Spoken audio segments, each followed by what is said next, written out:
কৃষকদের পক্ষ থেকে জাহিদুল ইসলাম বিএনপির মনোনয়ন প্রত্যাশী এজেড.এম রেজাউনুল হকের পথসভায় হাজারো নেতাকর্মীর ঢল।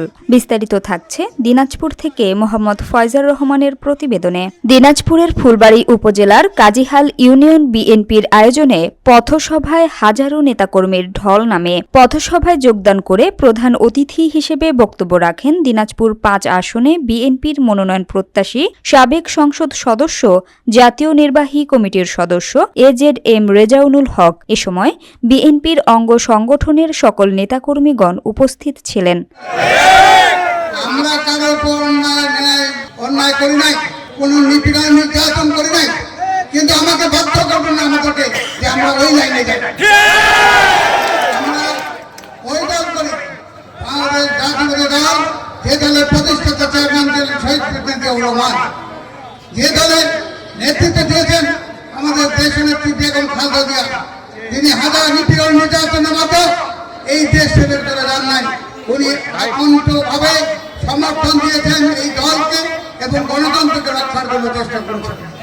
তার যে উপর যে নিপীড়ন নির্যাতন, আমাদের অনেক নেতৃত্ব, আমরা অনেক মামলা মোকদ্দমা জড়িত, কিন্তু একটা কথা মনে রাখবেন, আমাদের নেত্রীর উপর নিপীড়ন নির্যাতন যেভাবে হয়েছে সেই দিকে তাকালে আমার মনে হয় আমাদের উপর নিপীড়ন নির্যাতনটা ওইভাবে কিছুই না। আমরা দেখেছি দীর্ঘদিন দেশনেত্রী বেগম খালেদা জিয়া, তার কিন্তু কথা আপনারা শুনেছেন, বক্তব্য শুনেছেন।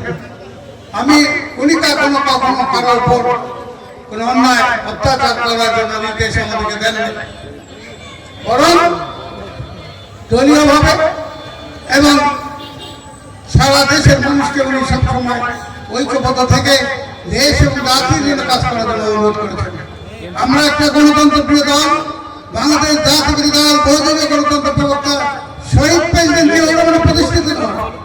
এই দল সেই দল যারা গণতন্ত্রে বিশ্বাস করে, একটি দল যারা বিগত দিনে ক্ষমতায় ছিলেন, তারা আমাদের উপর নিপীড়ন নির্যাতন চালিয়ে আমাদের বিভিন্ন সারা বাংলাদেশে ৩৫ লাখ মামলা রুজু হয়েছিল। এই অবস্থা থেকে ওনারা অনেক চেষ্টা করেছে এই দলটাকে ধ্বংস করার জন্য, কিন্তু আমরা জানি এই তৃণমূলের নেতৃবৃন্দ আপনারা যারা আছেন, যারা সমর্থন করেন এই দলকে, তাদের কারণে ওরা আমাদের এই দলকে ভাঙতে পারে নাই, আগামী দিনে কখনো ভাঙতে পারবে না।